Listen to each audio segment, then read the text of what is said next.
And now, having spent a few minutes following your breath or some other point of concentration, now shift your awareness to just being open. Expand your awareness to simply being present to your whole body, an awareness of the room around you.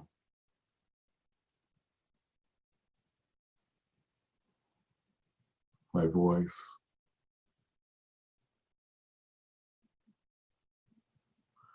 anything that's going on internally, any emotions or memories, thoughts that are passing by.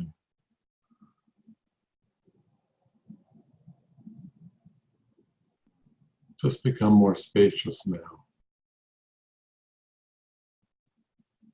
Noticing whatever's arising. Just being present to and accepting everything that's there.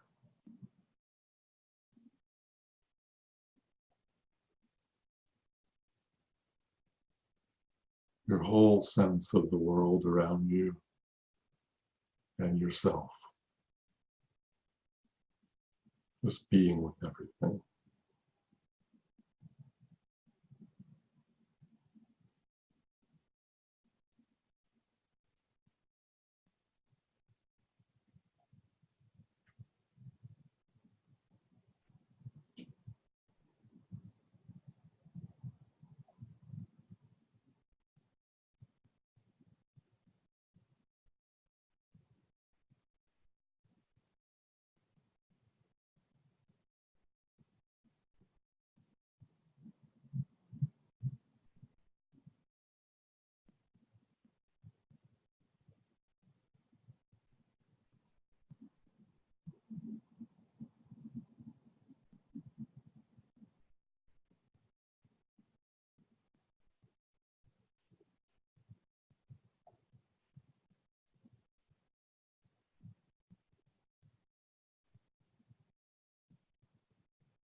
And now narrow the focus of your awareness again, coming back to your breath,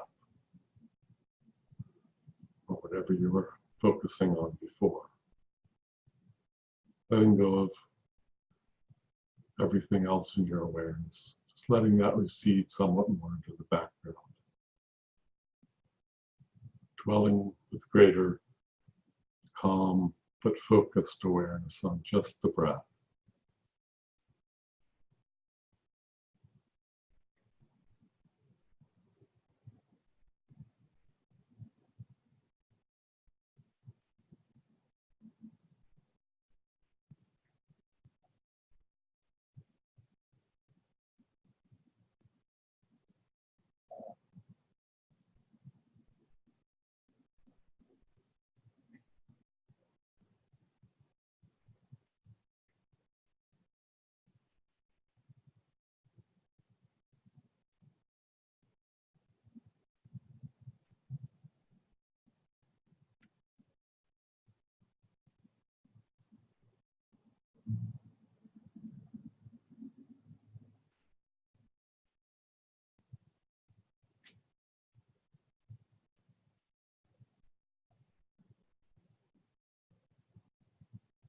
And finally, expanding your awareness again,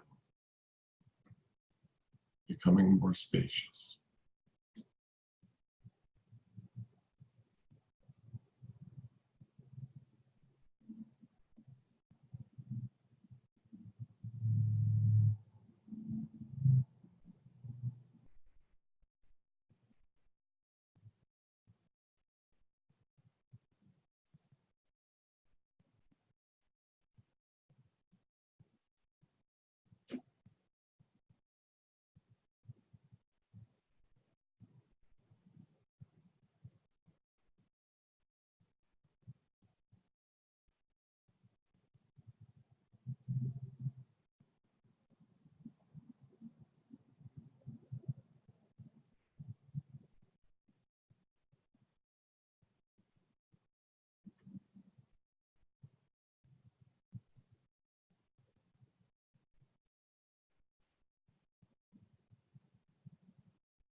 And now open your eyes.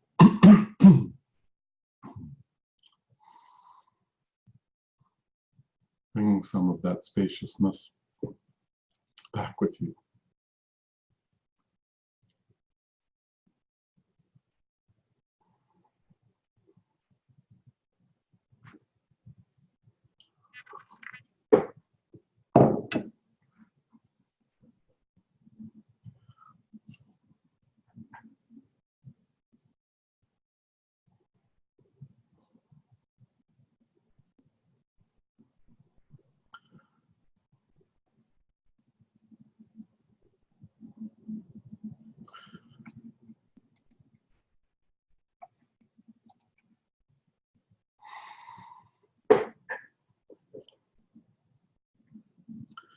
For most of us, as we pursue a spiritual practice, we are not only exposed to a variety of spiritual practices, but it's likely we'll take up a variety of spiritual practices along the way.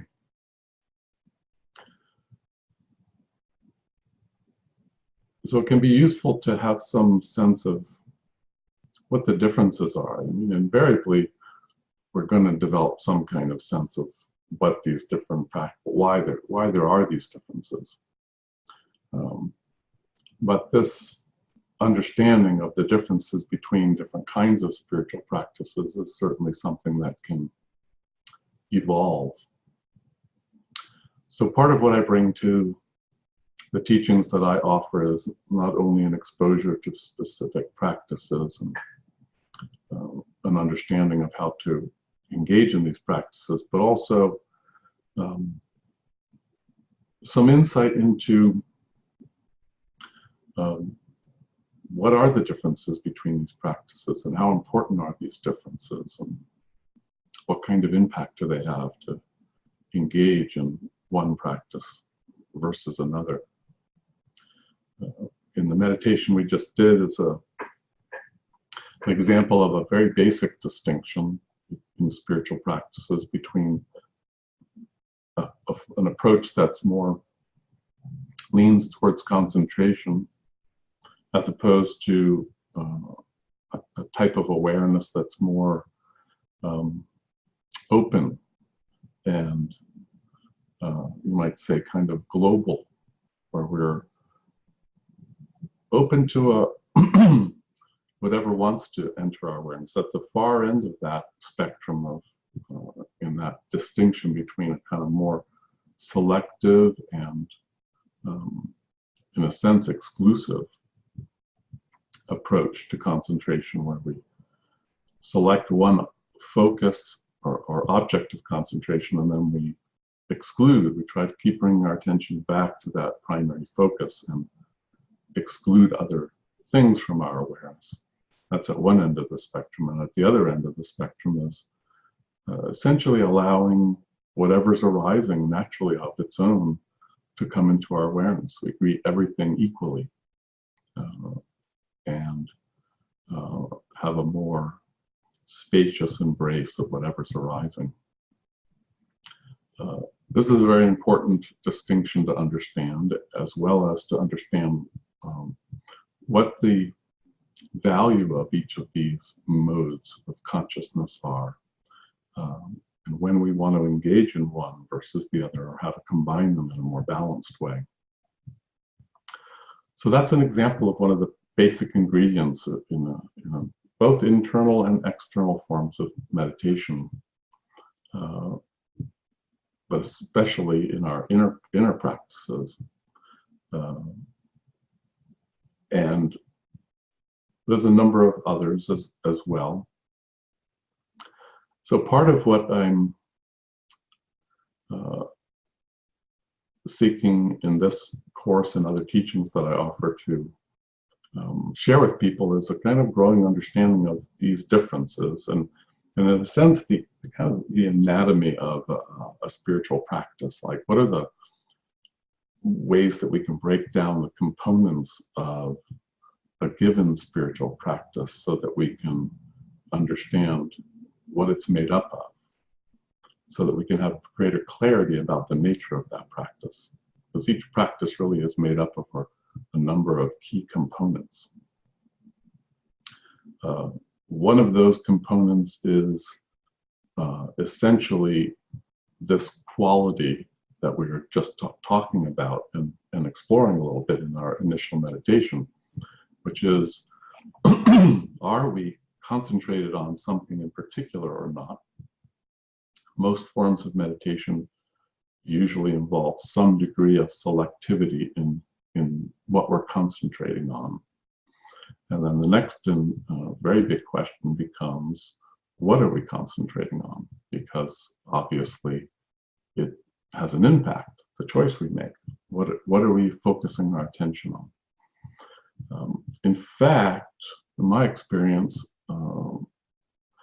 the choice of meditation object tends to be a little less important in the initial stages.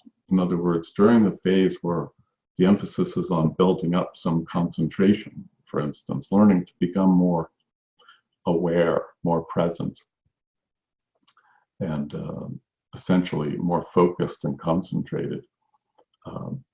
The object of meditation, whether it's our breath or a mantra, a visualization, and the specific versions of an area of the body, like a chakra,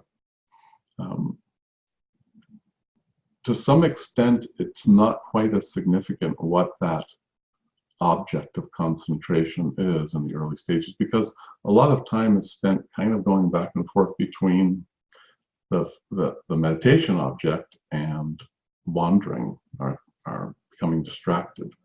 And so the impact of the specific object of meditation is significant to some degree, but it's not quite as important. And so I encourage people to not necessarily be too concerned about that.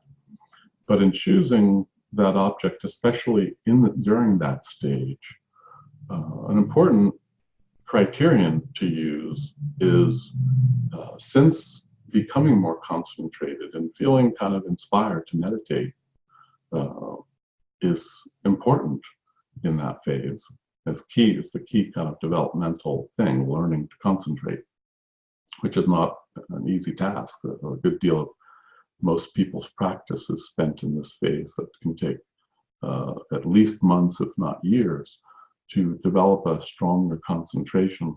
So choosing an object of concentration that attracts us in the sense of, at least in the sense that it resonates with us. We can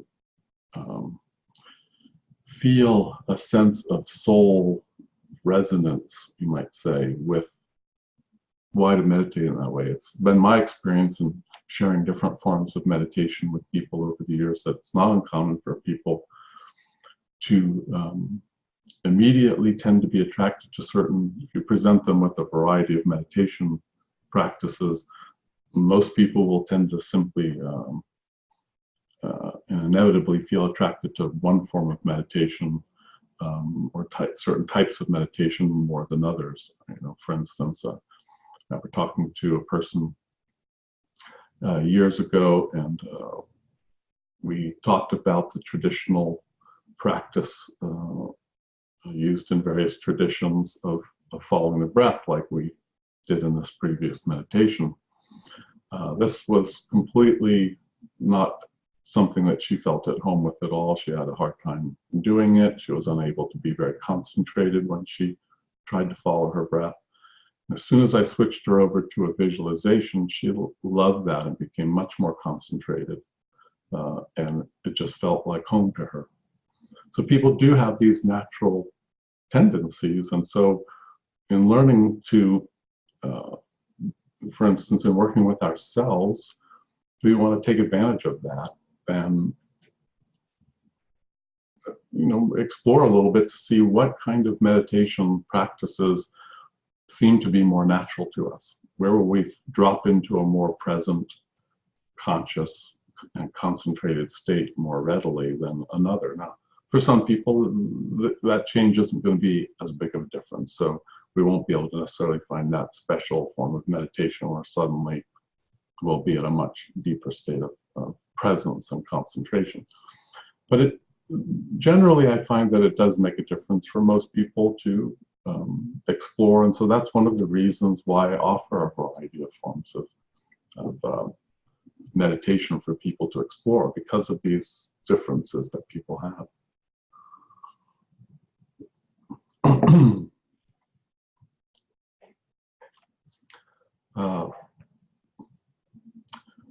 One of the ways to understand these differences between various forms of meditation is, since an aspect of most forms of meditation is concentrating on something in particular. It could be a visualization, a mandala, the tree of life, various kinds of geometric symbols, or yantras, as they call them in Hinduism. It could be something as simple as a colored disc, or a ball of light, or geometric shapes like a six-pointed star, or a five-pointed star, a triangle, or a circle, or a sphere. There's innumerable forms of visualizations. Could be the image of a deity. It could even just be a kind of receptive gazing, where you're not trying to see anything particular, but you are emphasizing the visual space.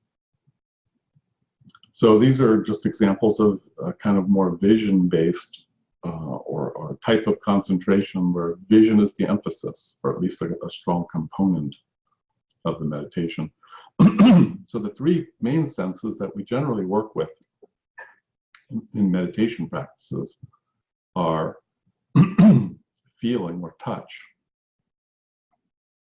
sound, and vision. Of course, examples of sound would be use of language. We might either aloud or internally repeat. We might chant, we might repeat statements, we might repeat affirmations or intentions, blessings. We might repeat mantras. And then, of course, there's subtler forms of use of sound, like especially working with what's called subtle or internal sounds, the nada or shabd. We can also just do a receptive sound meditation, like the gazing meditation, where we're not particularly listening to anything per se. We're just focusing on the field of listening. It's like in the meditation we just did, there was that moment, those moments in the meditation where we emphasize just being with whatever's there. So you could kind of combine that quality with sound. So it's a little focused. It's more the auditory than it is vision or touch or something else. But it's still an open, spacious version of that. You're just listening to whatever sounds are there, both internal and external. And touch, of course, is a very broad range that can begin with the sensations that are in our body, focusing on particular areas of the body, focusing on the breath, but also subtler types of energies that we either already do feel or we can learn to feel, that will naturally arise as we practice. These can include pranic or etheric energies, also vibrations in subtler planes, the so-called astral or emotional dimensions. So we can view them both in a psychological way, as feeling internal states of emotion and desire and so on, or also a kind of more psychic dimension, if you will, feeling, sensing vibrations of various sorts. And this can move into even finer dimensions in subtler planes. So the feeling is a broad spectrum of states, and that can be the base of the meditation. So usually, not always, there's basically, in a sense, two main types of meditation, what could be called form-based meditation and formless meditation. In a form-based meditation, since the basic root form that we're all aware of is our physical body, but we do have subtler bodies. In all three of the main bodies are sort of spatially located forms that we have, especially the physical body. We have senses. So to be aware in those dimensions, we use the senses. To be aware in the physical dimension, we use physical senses. And to be aware in the subtler bodies, we use the corresponding senses in those bodies.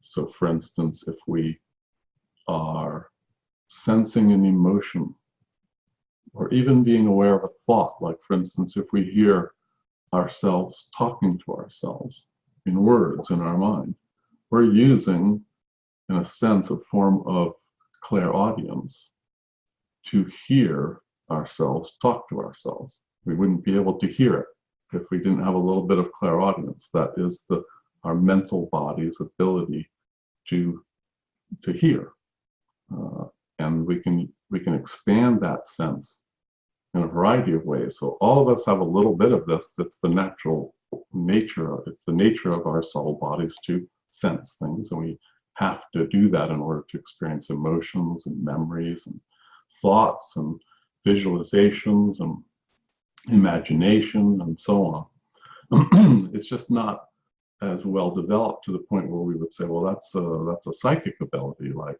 because normally we associate that with being able to sense the feelings or thoughts in another person's mind, or to do psychometry and relate to an object and pick up the vibrations of a person who has owned that object or something like that. Well, these are just natural extensions of abilities that we all already have, which are what we often just call our imagination, our ability to feel and sense things internally in these internal spaces. All of these are based in the senses, and we base, the traditional understanding is that we have five major senses: taste and smell, vision, hearing, and touch. But although there are some spiritual practices that do emphasize taste and smell, for the most part, 99% of spiritual practices that are working at this level we're calling form, engaging with form, being aware of form. It's going to be either an internal or an external use of one of the major senses, smell, sorry.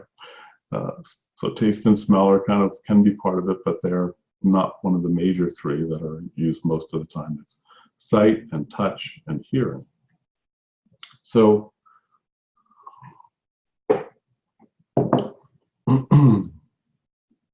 another way to understand the meditation practice is if it's aware or integrated with form in some way. What use of the senses are made? Is this primarily vision based? Is it using all three of the major senses? Is it using two? Is it using one in particular? Like the use of a mantra is generally a use of sound. So we're engaging in an active use of inner voice. So then again, another aspect of a meditation is it active or receptive? Each of the senses can be used in an active way or in a receptive way. If we're, say, gazing, we close our eyes and look into the internal space. Gradually over time, we'll develop a clairvoyant vision that is just a simple expression of our awareness expanding internally, visually. Our third eye will open and we'll begin to see more and more internal realities. Now, right away, some people will start to see things, maybe images of the day. Something that happened a long time ago might pop into their visual imagination. You might see geometric shapes or colors. in a sense, these are versions of clairvoyance, but it isn't very well developed, and it's more within the ordinary realm. But as we gaze in that way, our clairvoyance will expand, and it eventually will transform into a kind of visionary wisdom that goes beyond clairvoyance into a kind of intuitive vision, you might say. But initially, and this can easily take time, for most people it'll take years, an increased sensitivity will develop in that visual experience of just gazing internally, and lead to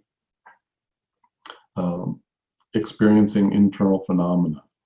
A person might begin to see, and will invariably, if you actually do this practice, what tends to happen is, for a while one sees darkness, but eventually different kinds of colored luminosities appear. Sometimes they're just faint, often initially just a darker color too.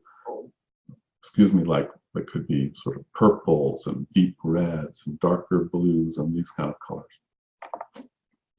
But eventually brighter versions of these colors, eventually white light, eventually the light will be pervasive and increase in luminosity.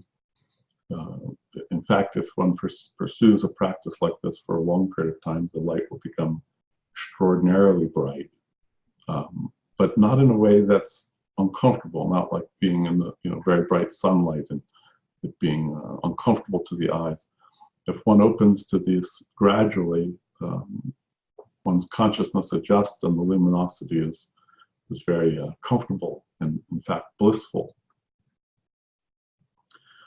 And that's all in a more receptive mode. So you could actively, another form of meditation is to actively visualize. Say, we did several weeks ago, we engaged in a meditation with the different colored balls of light around the body.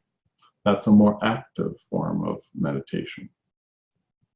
So one of the ingredients of meditation is, does it lean more towards the receptive end of the spectrum?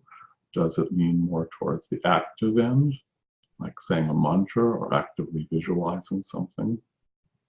Is it more form-based or more formless? For instance, do we engage in the senses more? Or do we direct our attention to more formless dimensions? Pure formless meditation with no sensory content at all is actually very rare. Usually when there is a formless, strong formless quality to the meditation, it's more that's the quality of our presence is formless. In other words, we might, as in the meditation just a little while ago, we might have a very spacious, open quality of awareness that allows whatever it wants to arise to arise of its own. In a certain sense, the root of that quality of presence is formless. But it's engaged in such a way that it's present to senses and not exclusively, but that's part of what's one might become aware of. And so different kinds of sensory phenomena will continue to arise. So that's kind of more of an integration of a more formless quality of meditation with form. Pure formless meditation is actually rare because it means that we've used concentration to exclude sensory experience, both physical and subtle, from our awareness. And we've, in a sense, kind of abstracted our consciousness into a dimension where there's only consciousness, only formless realities, infinite space and consciousness and universal qualities. It's possible to do that, and that would be a pure form of so-called formless meditation, but most people don't engage in that type of practice, or if they do, it comes at a more advanced stage, because it's not very easy to access those states. But it is possible. So That's another distinction. So you see, what we're forming here is kind of a list of some basic ingredients, like, is the meditation more active or receptive or balanced? Is the meditation more formless or form-based? And as I just suggested, most of the time it's at least includes the form dimension, if not fairly actively or in a focused way. Which sense or what combination of senses are used if it's a form including meditation? And then there's some other dimensions to a meditation too, like which qualities are we emphasizing? Is it more devotional? Is there a stronger sense of surrender and faith and trust, and even a sense of appreciation or devotion? These are some of the dimensions of a kind of a more bhakti, as they say in the Hindu tradition, approach. Or is there a greater emphasis on awareness and investigation or noticing or mindfulness or spacious quality of awareness, of just a kind of primordial awareness of just being open to the ground of being, the phenomena as it naturally arises on its own? Or is there a greater emphasis on another quality like equanimity and acceptance, or on contentment or bliss or peace? So each meditation, depending on our nature and the nature of the meditation, usually emphasizes some of these qualities more than others. And so that's part of the anatomy of a spiritual practice. What are the qualities that are emphasized? So we will go into gradually more of these pieces along the way, and kind of flesh them out more to become more familiar with them, and so that it'll become easier to kind of identify a specific practice and say, well, like for instance, engaging in mantra practice as an example. Well, first off, we can see that this is a sound-based practice. It can be combined with other things, but a pure mantra practice is sound-based. It's active in the sense that we are actively repeating the mantra. There are states that can be developed where we can learn to hear sort of naturally arising seed sounds like that, but that's a much more advanced state. Most mantra practice is active. We are initiated or exposed to a mantra, and then we engage in an active repetition of that mantra. So it's both sound-based, it's active, but it can also vary in terms of what qualities you bring to it. One person might say a mantra in a more technical way. They're seeking to, let's say, activate a latent power in one of the chakras that can be energized by that particular mantra. They might couple it with, say, a breathing practice and an attunement to that particular chakra while breathing in a certain way and repeating that mantra. That, in a sense, is kind of a more technical quality that the energy and the attitude, the understanding that you're bringing to that practice has more to do, the phrase, remember, Qigong, the Chinese tradition, the very words Qigong mean mastery of energy mastery, Qigong. In a sense, that kind of approach to, say, a mantra practice, such as in the 6 yogas of Naropa, is more kind of a energy mastery quality that you're bringing to the practice. Whereas another approach to mantra practice might be more devotional. You might experience and focus on and have faith in the mantra as the name of a deity or a being of some sort, and you're cultivating a devotional quality to that being. Now, that's a very different practice. Both are mantra-based, both are sound-based, both are active, and yet completely different qualities and attitudes are being brought to that practice. And people really do just resonate differently with these different approaches. Some people love the technical approach and just thrive in that realm and are very inspired by it and motivated. Other people find it uninteresting, dry, whatever. It seems like you're more of a mechanic rather than a spiritual, passionate spiritual practitioner. You're more of a technician working with energy. So some people love that. Other people just find it, or a mix. Some people love it all. Some people enjoy and can appreciate a wide variety of approaches, and just it's sort of like a spiritual world of our planet is like a big university, and they want to ultimately take all the courses. They just love it all. So ultimately, in a sense, as what I've noticed is that as spiritual teachers and even traditions mature, they tend to be more inclusive. And there's a couple of reasons for that. One is that as each of us grows spiritually, we discover that we actually have all of these parts within ourselves. We do have the technician, we have the devotee, we have the sage and the mindful observer and investigator. We have the disciplined karma yogi. We have the loving bodhisattva server. We have a creative, expressive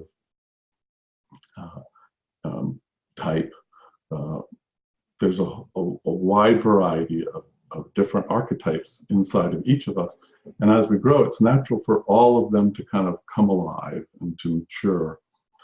But at any given time, in any given incarnation, we're probably not in touch equally with all of these parts. And so we'll gravitate towards some practices more than others. And that's fine.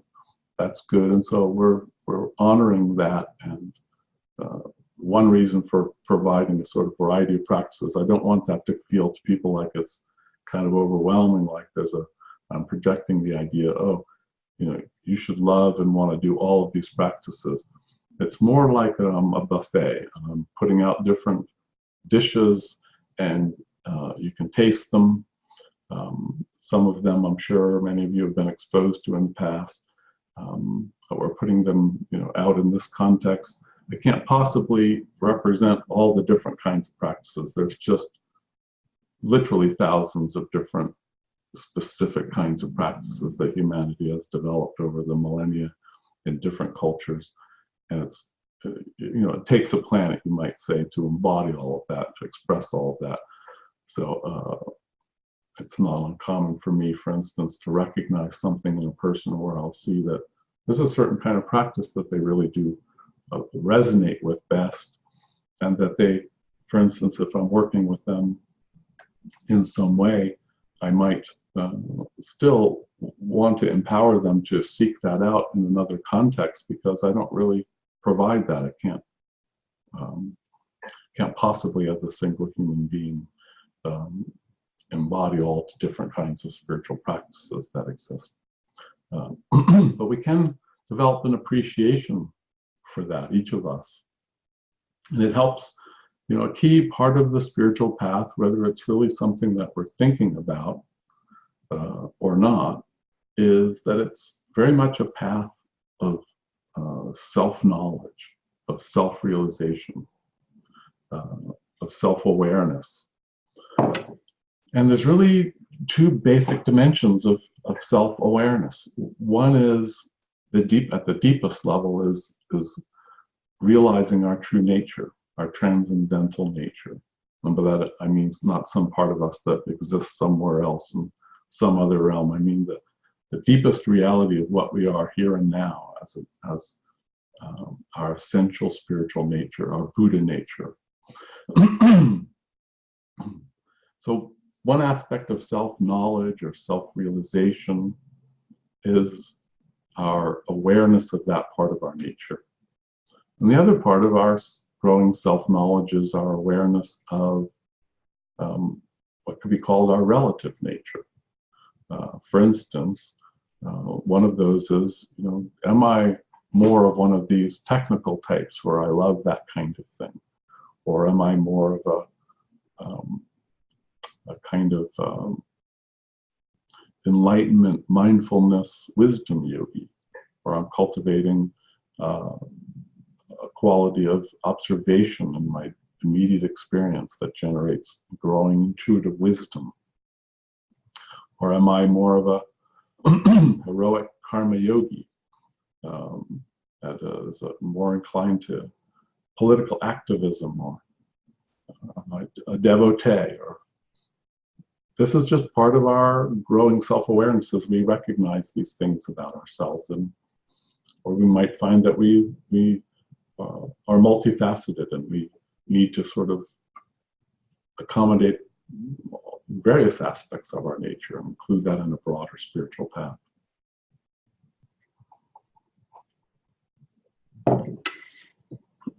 Incidentally, other parts of this growing self-awareness also include things like recognizing our karmic challenges as well.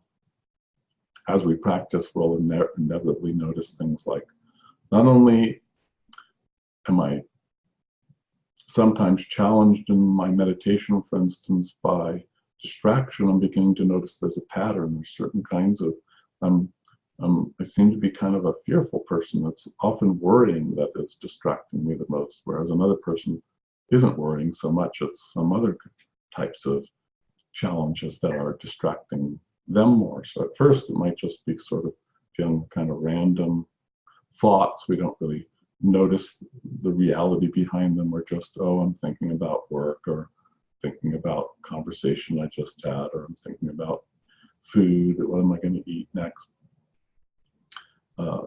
Over time, though, our self-knowledge grows, and part of the way that very practically shows up as we notice more specifically what kind of patterns there are in our character that reveal to us our character more in our experience of engaging, for instance, in a spiritual practice like meditation, or the types of things that come up in our day-to-day lives as we engage in our ordinary day-to-day activities of conversations and driving a car, or being at work, or doing things around the house, and so on.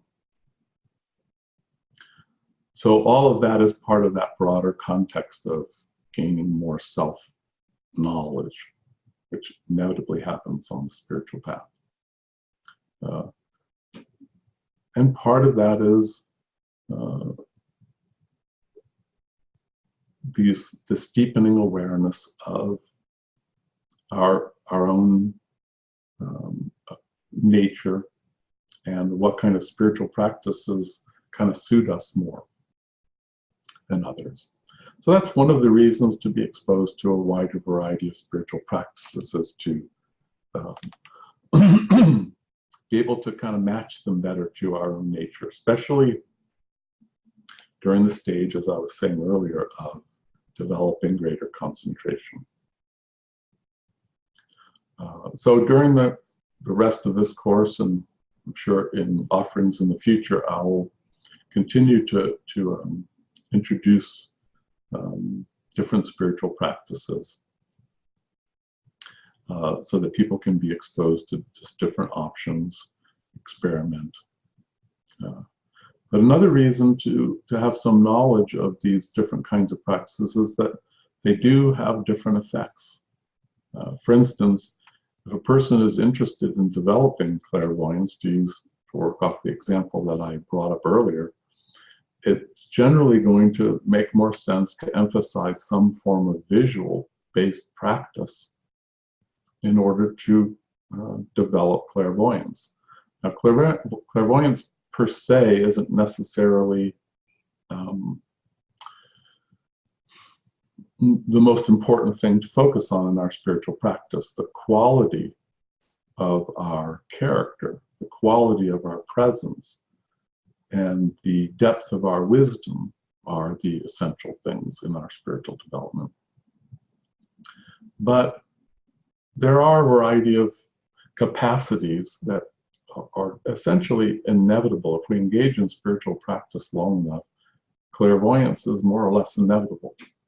in any given lifetime, it might not really arise in a very specifically developed way.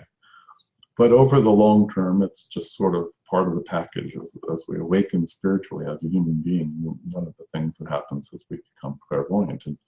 And as we do, we also can notice that it can be useful, especially in service. It can help us have a greater clarity about what's happening in a given situation, for instance. So at some stage, let's say that we're well along in the process of learning how to engage in a deeper spiritual practice, to meditate, or there's a certain foundation in wisdom and character that's developing in us. And but we would like to add to the work that we're doing, say, for instance, some kind of healing work with individuals, energetic healing for physical illnesses and that kind of thing. Then clairvoyance can be very useful in that area, and it might make sense to develop clairvoyance actively. And then there's going to be specific kinds of practices that are much more useful in order to do that than other kinds of practices. So some practices are particularly useful for developing specific capacities, some for generating specific kinds of wisdom, some for developing specific qualities, some for attuning us to specific dimensions of experience. For instance, if we want to develop more emotional maturity and emotional wisdom, we are going to want to include the emotional dimension of experience in our practice.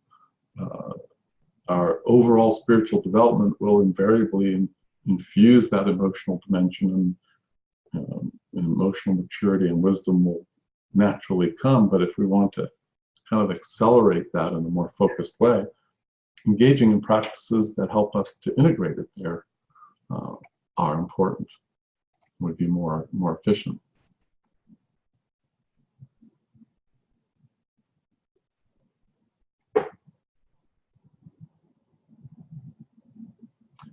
Okay. Yes, the question is about can you have a spiritual practice without meditation, and kind of in a sense, what's the relationship between the two? Yes, thanks for that's a good question.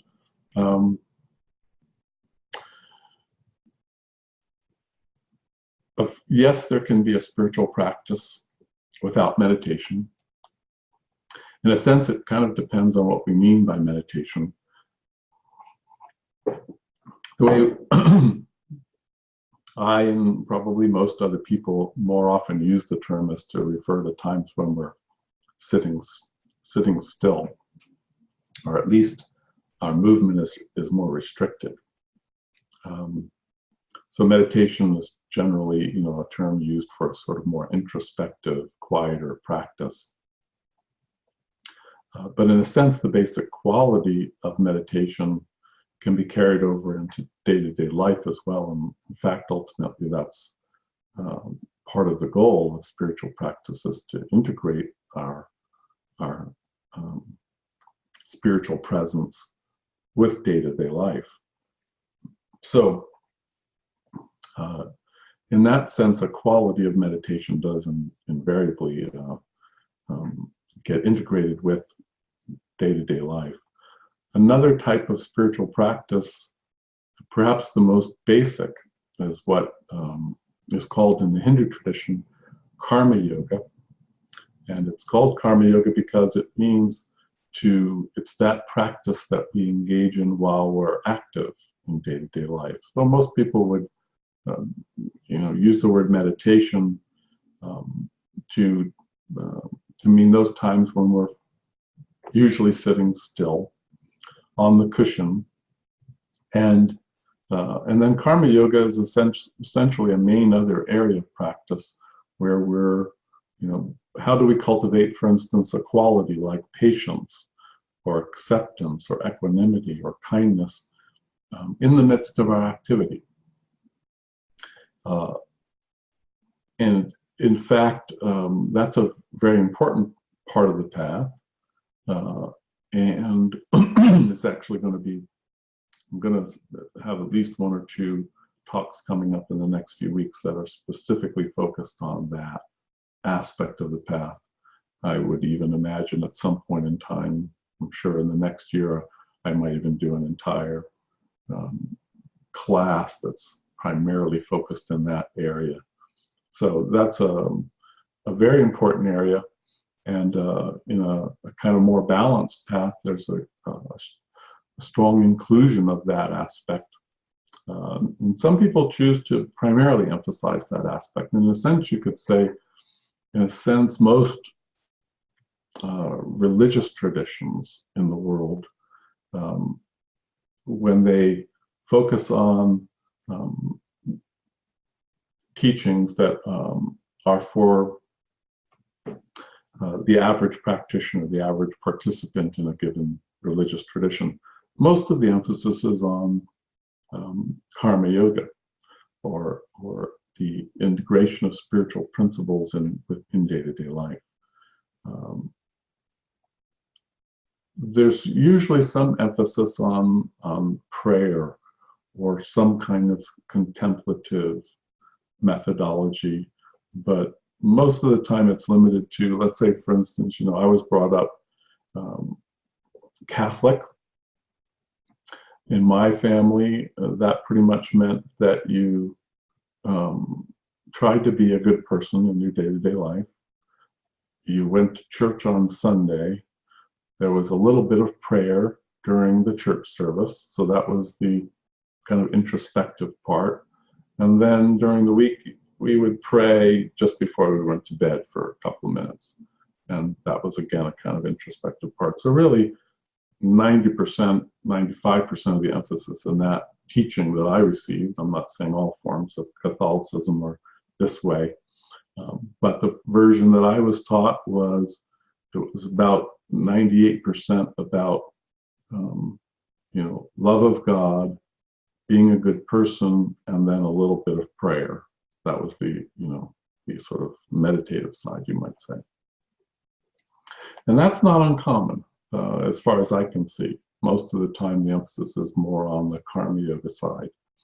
And so in that sense, in responding to that question, not only is it possible to have a spiritual path that doesn't really focus on meditation, it's probably the most common form of spiritual practice is karma yoga, or engaged or active, the cultivation of spiritual qualities in day-to-day life, and without much emphasis. So that brings up another very important question.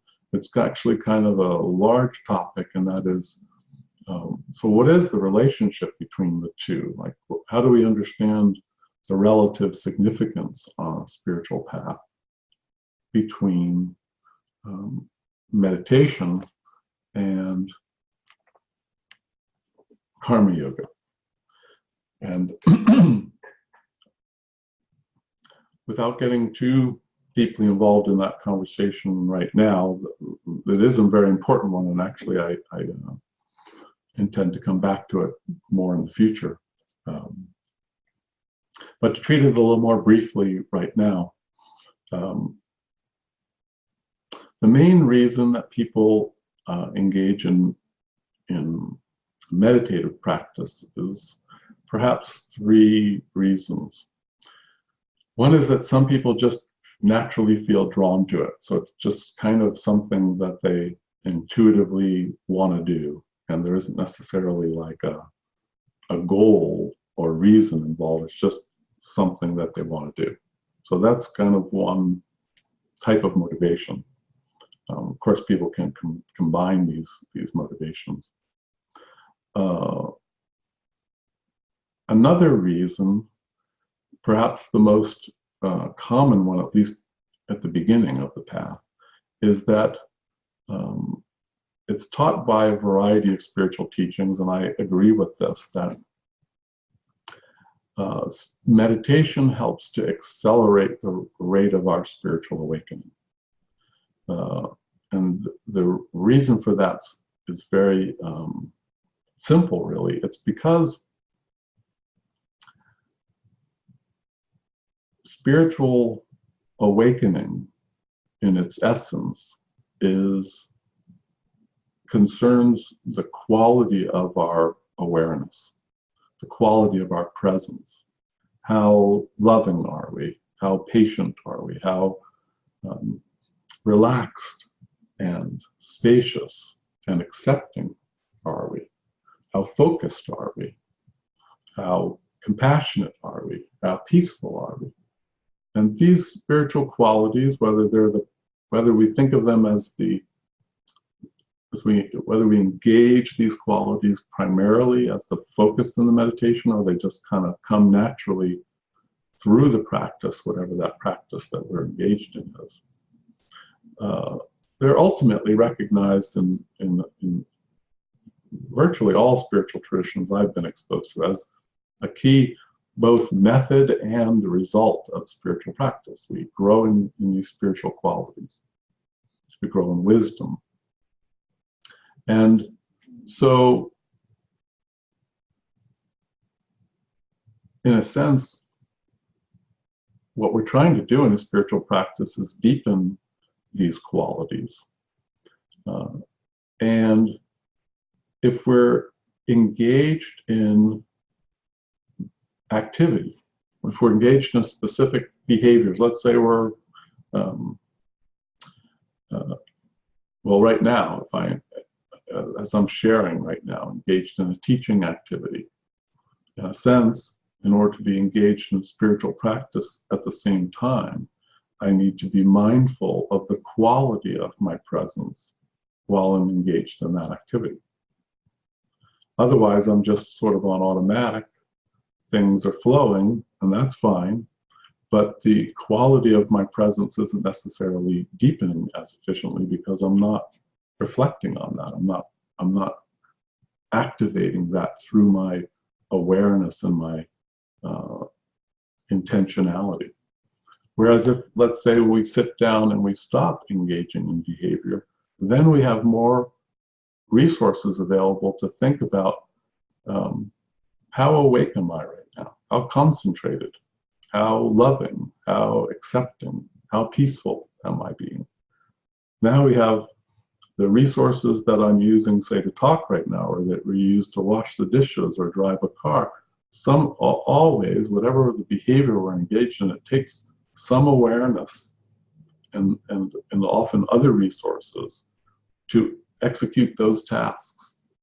To that extent, those energies and that awareness is not available to focus on the quality with which we do that. How wise and loving and detached and accepting and compassionate is the quality of that activity. So if we're trying to cultivate those qualities, meditation is simply a time where we say, okay, I'm going to decrease the activity so I can increase my awareness of my spiritual presence and deepen it more efficiently that way. And then that will carry over it back into my day-to-day life and inform that and strengthen my ability to sustain that quality of presence in my day-to-day life as well. Ultimately, we want there to be a seamless integration between our behavior and our meditation, so there's not a big distinction between the two, where we want the quality of presence in our meditation to integrate fully with our day-to-day lives. But inevitably, in a sense, it's kind of like meditation is a place where we hatch deeper levels of our being, where we're birthing ourselves, and then it'll take time for that to bridge. Our meditative state of presence is always kind of, in a sense, farther along. If we're somewhat experienced meditators, our ability to enter deeper states is invariably more developed in our meditations. Now, that doesn't mean we won't have moments. There's certain kinds of situations or just spontaneous moments that can happen during activity where we get into a kind of flow, or we enter an unusually deep state of presence. That certainly happens. But generally speaking, when people become more accomplished in their meditation practice, they're able to essentially use their awareness and their intentionality and their love and their devotion to enter deeper states than they usually can hold in their ordinary day-to-day activity.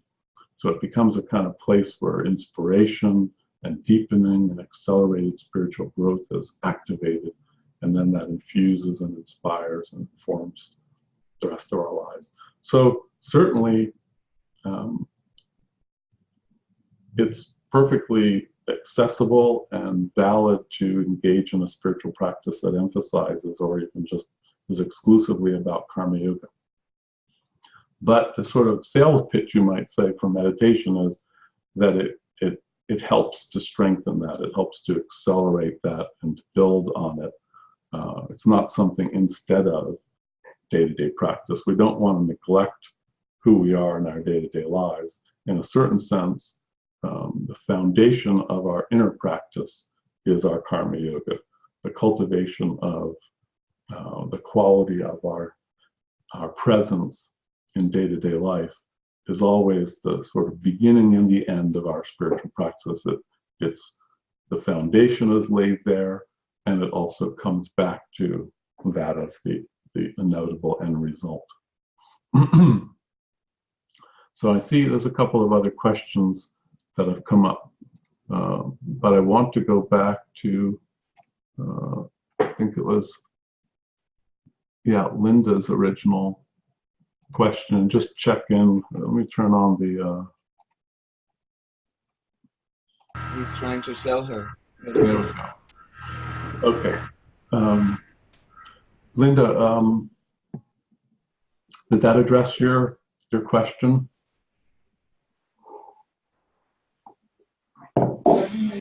Yes, it did.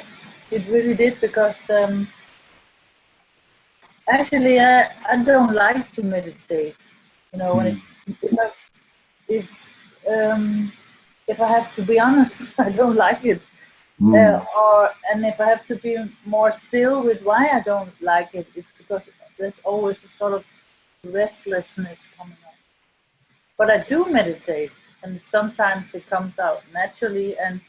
But the best way for me to meditate is when I'm in a teacher's role or something like that. So yeah, there's a kind of meditation, you might say, that's sort of a bridge where you there's specific activities sometimes that are more conducive to being kind of meditative, like Tai Chi, for instance, is a good example. A lot of times if a person is engaged in an activity like being an artist or a psychotherapist or a spiritual healer, these are all activities just as examples where it's a lot easier to kind of get into a flow of being in a more meditative state. And some people just find that more natural than just sitting still. And so again, that's another example of, what works best for each person, what's more natural, and But it was a really good and profound answer for me, so thank you. You're welcome. Okay, so there was a couple of other questions. We'll stop for a break very soon. But,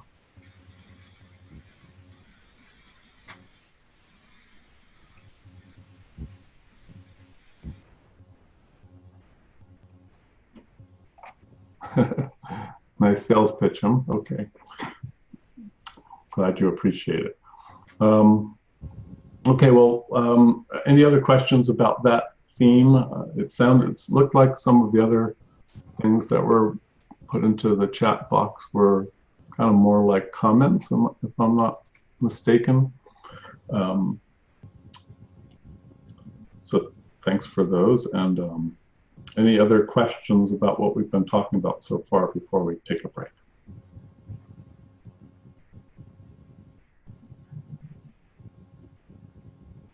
Okay, good. Well, let's stop now for a 10-minute break.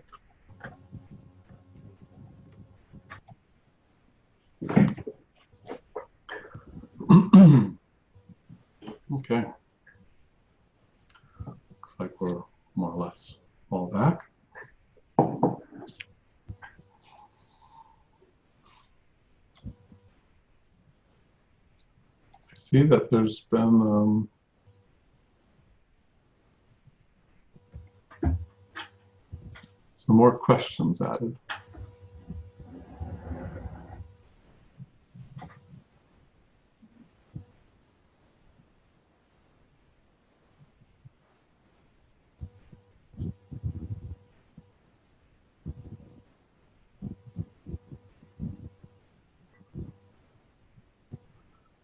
Okay, so I think looks like the next question is Tamara's.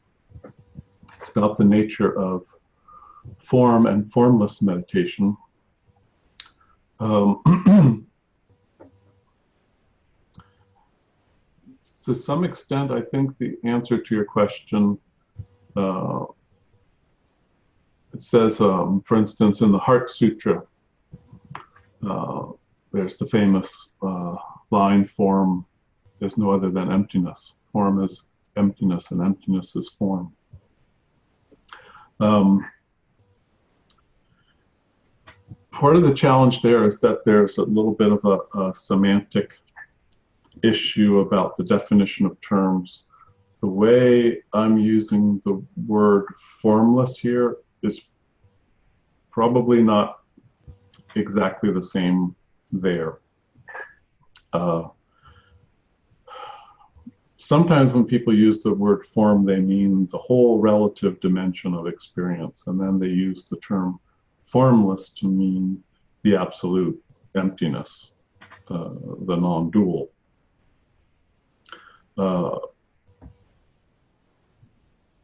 More often, though, and especially in certain other traditions, and this is kind of more the base that I'm using. This is formless means, in a sense, an opposite to and a complement to form.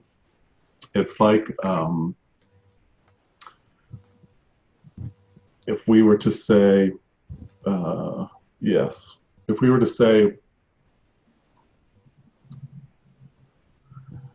that concrete objects are forms. Let's say, for instance, a physical body is a form.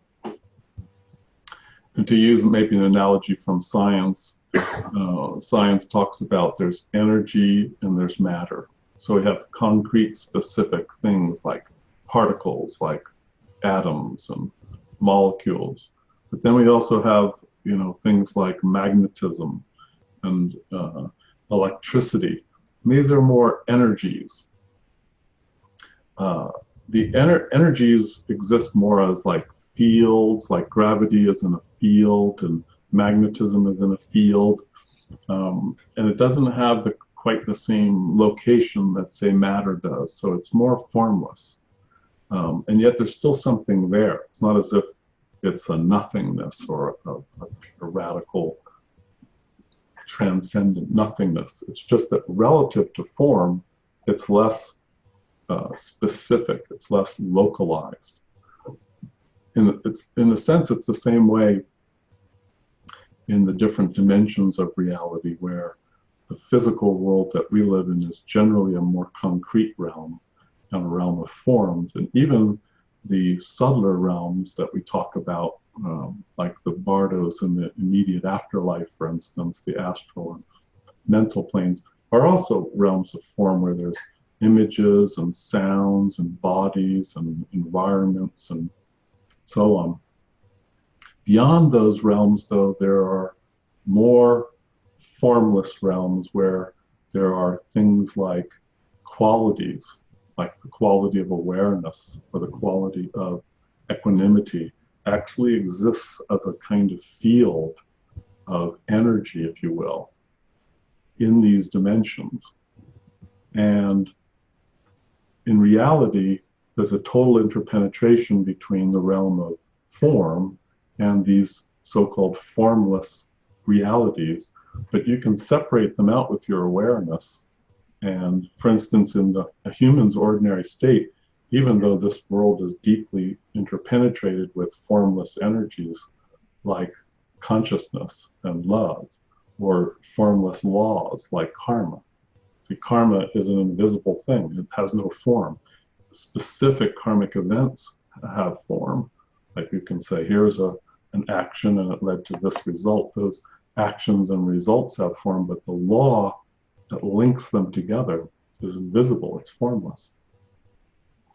So these two realms are deeply interconnected, but in our ordinary state, we don't experience that. We look at objects and we don't see the patterns the formless patterns that connect those objects. These are these formless realities.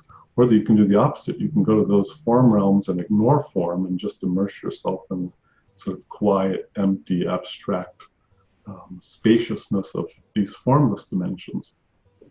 So that's the way I'm using the term, and to distinguish it, I want to point out that the term emptiness or corresponding similar concepts like Brahman or the Tao, Buddha nature, this is in a sense a third reality.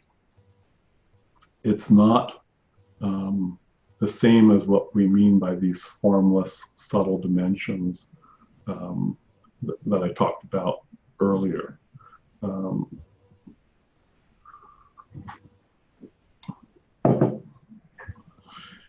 It's in a sense the very nature of all of those levels, both form and emptiness. Form, the way I'm using the terms, is form and emptiness are like Shiva and Shakti. They are a primordial polarity of universal mind and form.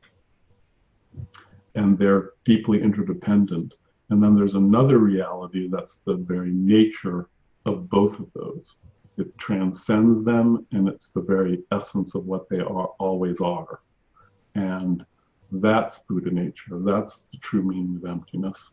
So when I use the word emptiness, that's what I mean, is that primordial reality that transcends both formless and form. And then when I use the word formless and form, I mean these two basic levels of relative reality, where you have one dimension, mental, emotional, and physical, that's more form-based, then another whole dimension that are several corresponding kind of mirror complementary dimensions that are formless and spacious and abstract, but that's not the same as emptiness. The two are regularly confused, and that's part of the problem. But they're not the same, actually. They're distinctly different realities. And so this is what has caused, for instance, the confusion between the two has caused a lot of people to think of them as, well, then isn't the idea to kind of move away from this dimension? Because if the formless is abstract and beyond form, shouldn't we sort of negate the physical world and just kind of work our way out of it? But since our actual goal in enlightenment is to realize Buddha nature, not the formless dimension, and since the very nature of form itself is Buddha nature, we don't have to go anywhere to realize Buddha nature. It's right here. Also, the very nature of the formless realm is also emptiness, is also Buddha nature.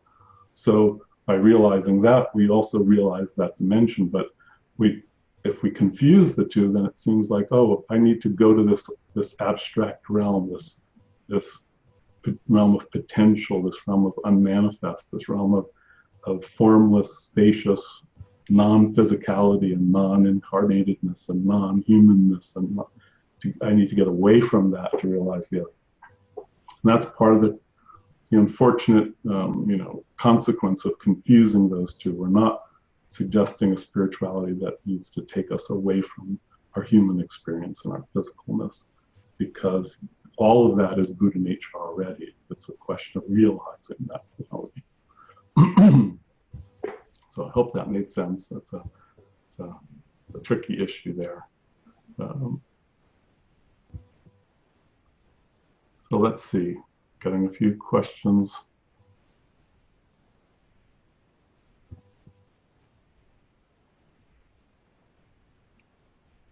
Okay.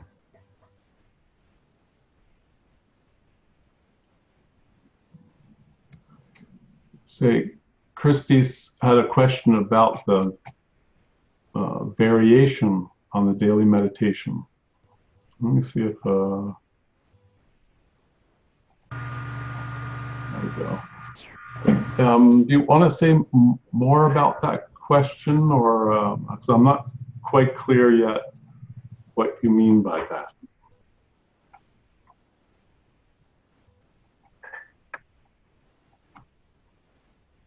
I'm actually looking for Christy. It looks like she might not be with us at the moment.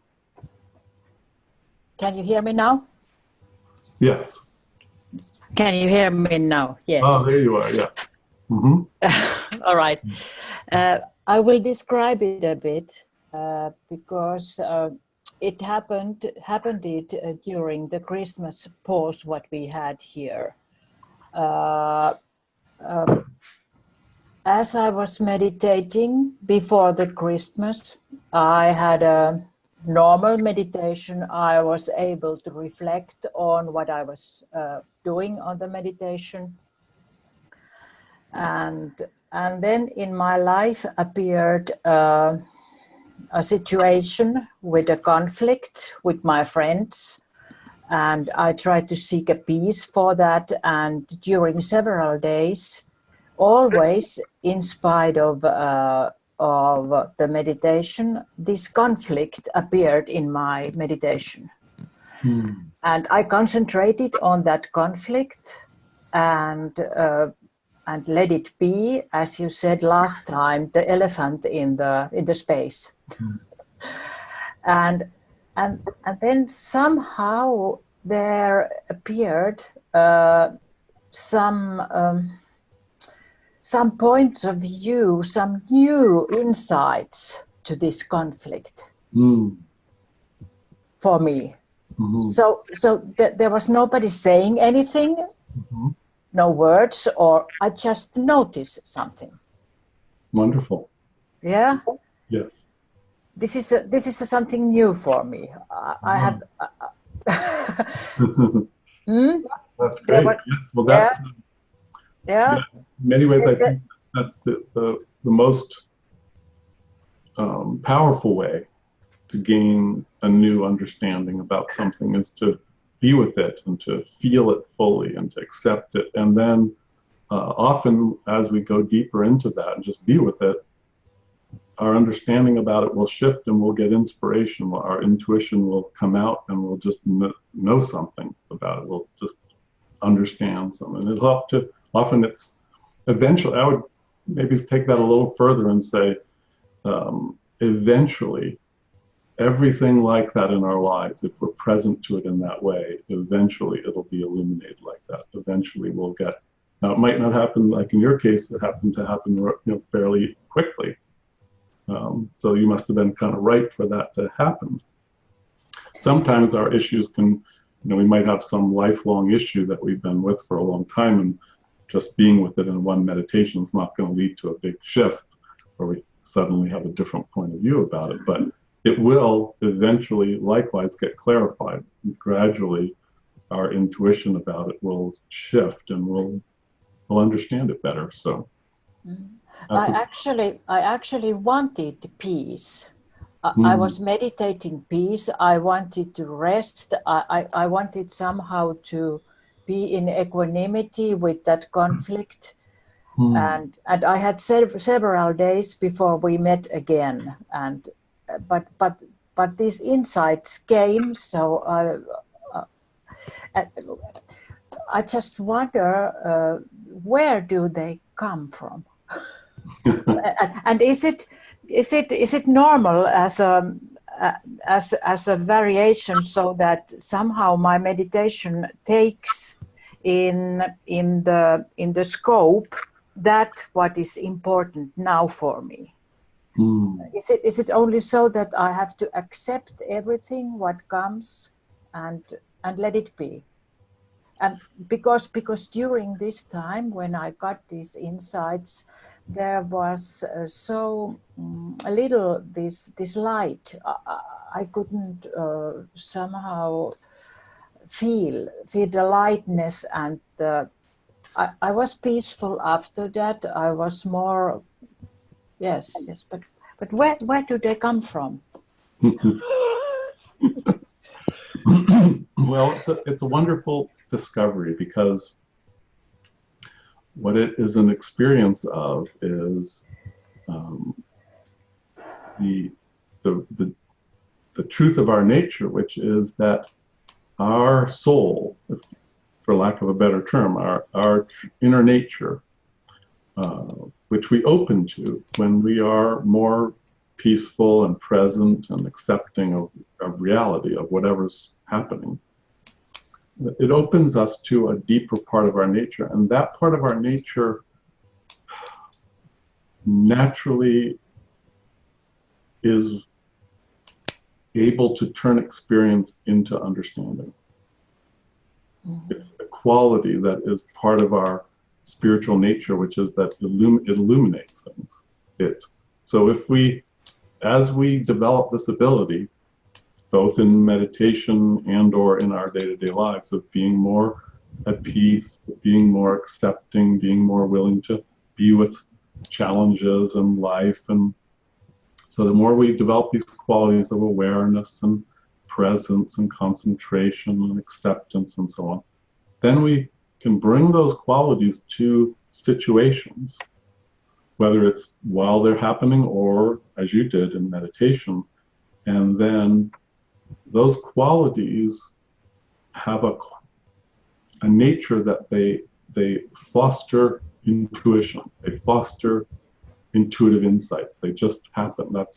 If they don't come from someplace, sometimes, somebody might help. There might be an invisible presence there that's helping you to have these insights, but ultimately we don't need that, in the sense that we are sources of that insight. Our own nature generates this understanding. So it's part of the beauty of our spiritual practice, that we have this resource, which is our nature, that if we are open to our lives with some courage, some acceptance, some equanimity, some awareness, our wisdom will just grow, not only in general, but in specific instances. Like, in a sense, there's two parts of our spiritual path. One is the growth of this quality of presence that we have been talking about, these, awareness and love and equanimity. And the other part of our path is just the stuff that's happening in our lives naturally. It's kind of like that's the classroom we're in. And those are part of our curriculum too, our spiritual journey. We put the two together and wisdom arises and maturing arises. They challenge us but also offer opportunity to deepen our understanding. So in a sense, what you did was a very organic, intuitive thing of, you put the two together. You brought your presence to a situation, and then growth came out of that, wisdom came out of that. And yes, on the one hand, it's important that acceptance plays a role, and you just have to, it's really through a profound ability to just be with something with as much acceptance as we can, that most fosters these kinds of insights. But that's half of reality. The other half is a willingness to take action when it's appropriate. Our wisdom grows in recognizing, so like you might have experienced from that insight, I want to go back to that conversation with that person and change something about what I said, correct a misunderstanding or something like that. So that's an important part of, sometimes it's not necessary, sometimes it's just resolved through that shift of understanding that takes place, a kind of inner healing and an inner shift is taking place. That's all that's really required for us to grow. But sometimes it leads to a change of behavior too, where we feel like actively doing something, and that's natural and important too sometimes. Thank you. You're welcome. Okay, so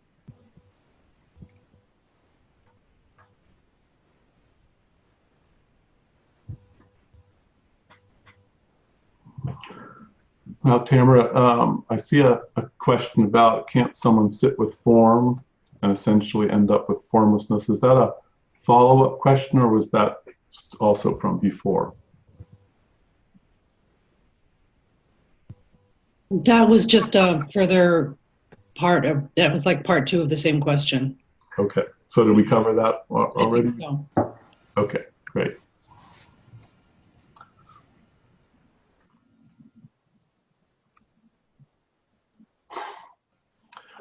There's a question from Liv about Ramana. Ramana Maharshi said meditation is for beginners. I take that to mean that at a certain point, one just rests in that state.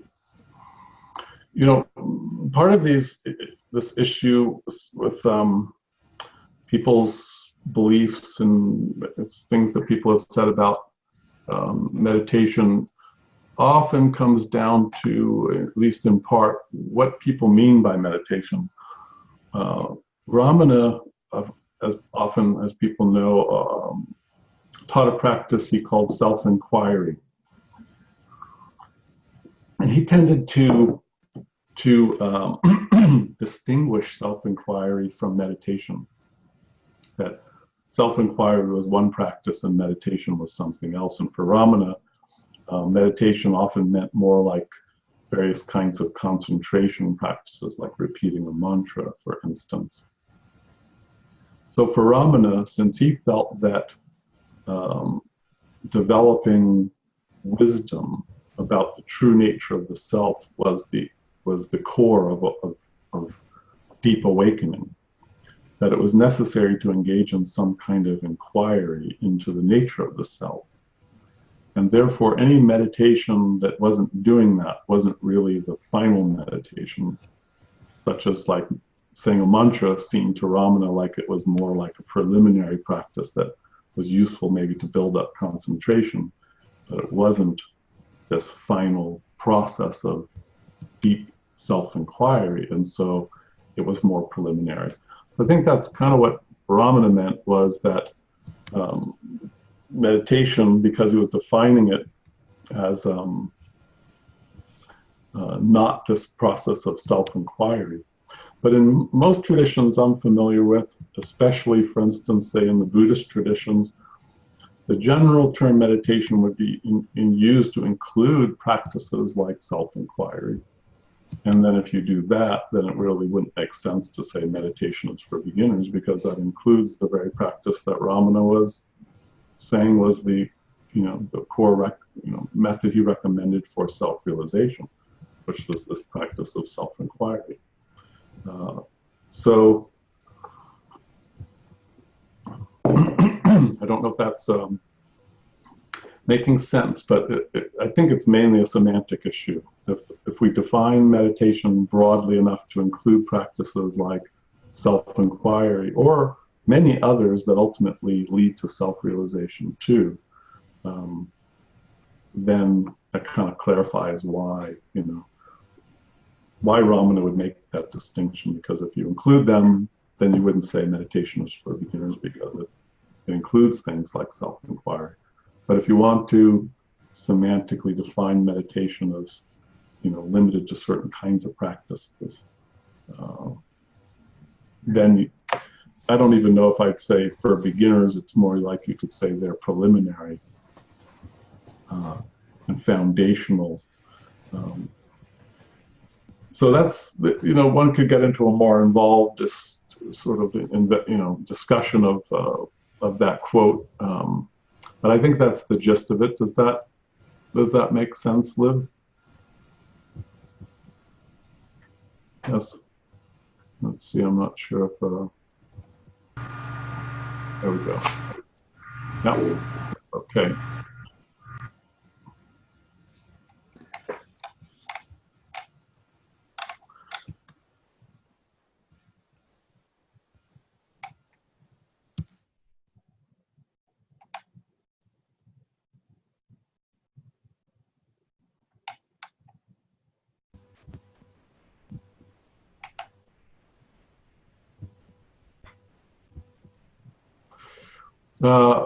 Sakari talked about fast is formless equivalent to Patanjali's seedless. Yes, it is. That's exactly right. Okay, Well, since we're kind of in a flow of questions right now, are there any other questions that people would like to bring up at this point?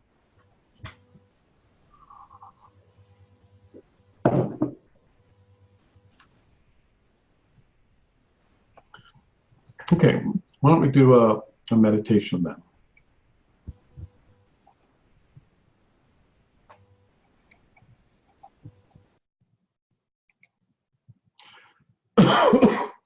Now, in this meditation, want to explore a little bit more, just a simple attunement to some of the basic dimensions of experience. So taking a moment to settle in.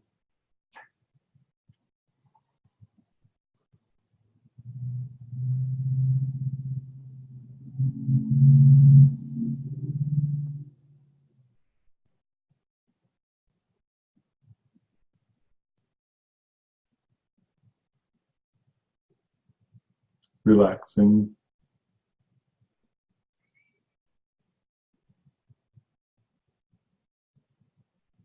Letting the mind calm down.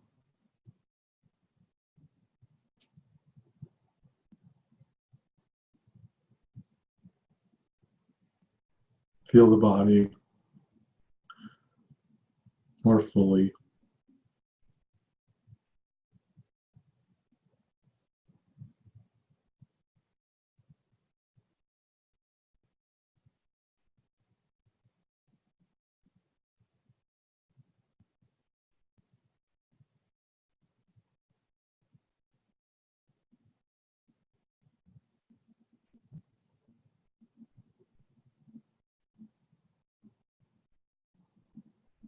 Now directing your attention to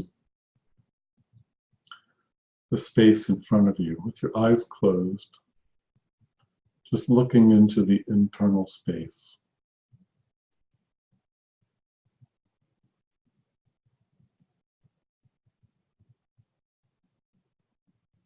Not trying to see anything in particular, just watching.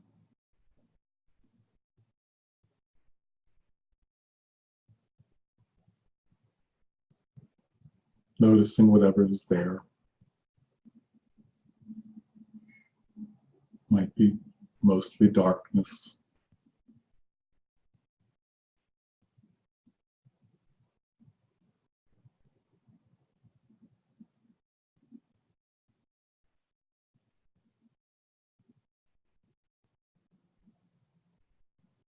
Just be mindful of the fact that you're aware visually of your internal environment, even if there's nothing much going on. There's still a sense that you're looking.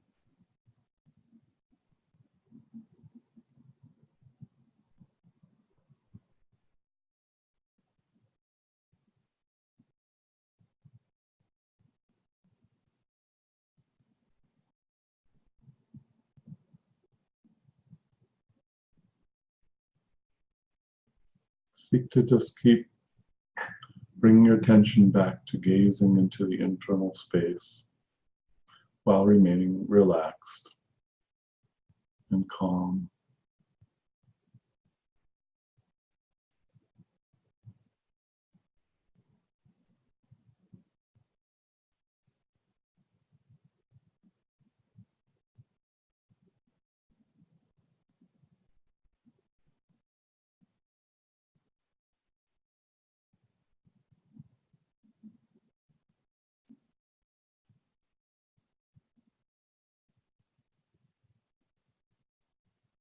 And now direct your attention more to listening. You hear my voice.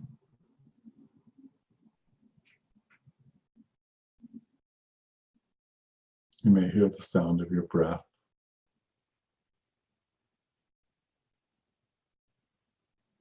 Just noticing whatever is there, any noises in your environment.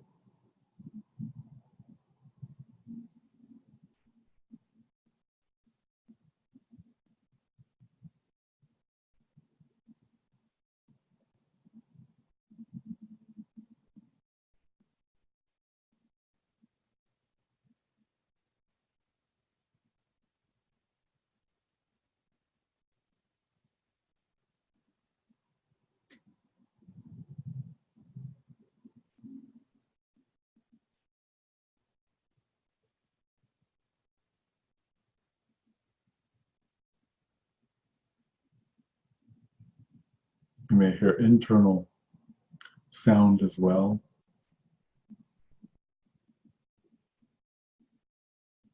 Sometimes we have music in our minds.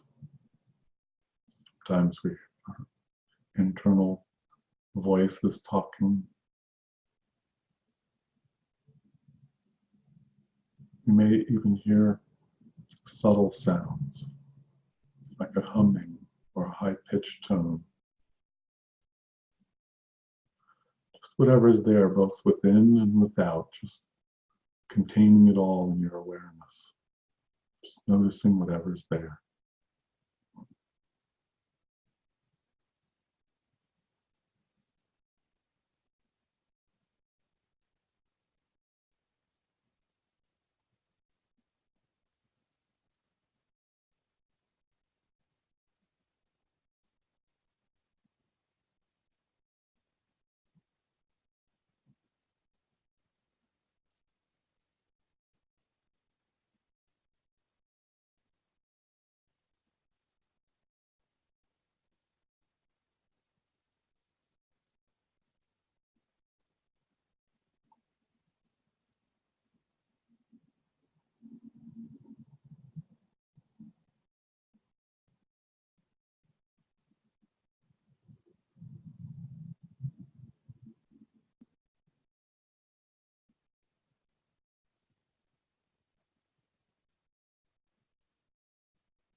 And now direct your attention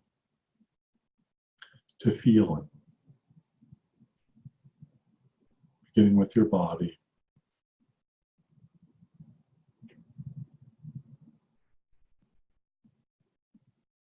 Not settling in on any particular sensation like the breath, just noticing whatever is there in your body.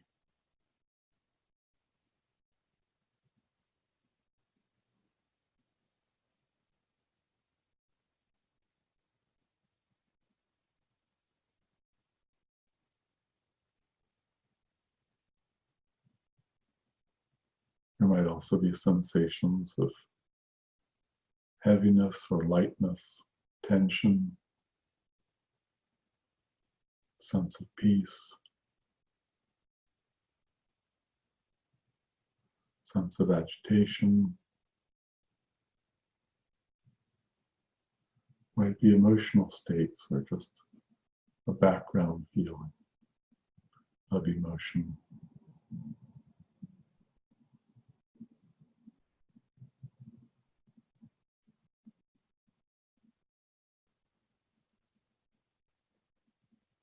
You might be aware of subtler vibrations too.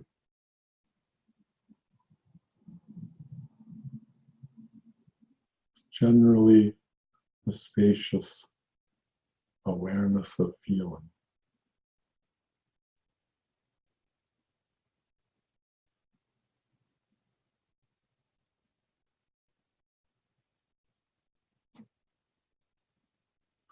If there's any discomfort, be particularly mindful of that and seek to be accepting of its presence.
While still being aware of feeling, just for a moment, try adding awareness of sound and vision all at the same time, so that you're uniformly aware of all dimensions of feeling, hearing, and seeing.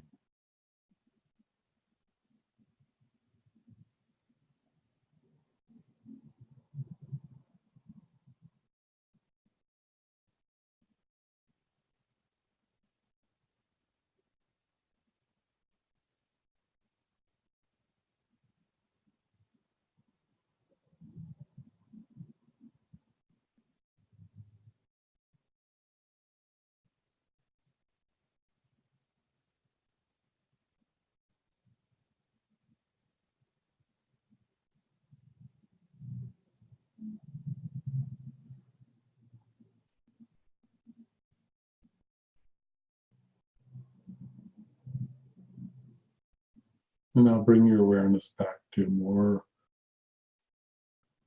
more focused sense of just feeling the body in general, the general dimension of feeling.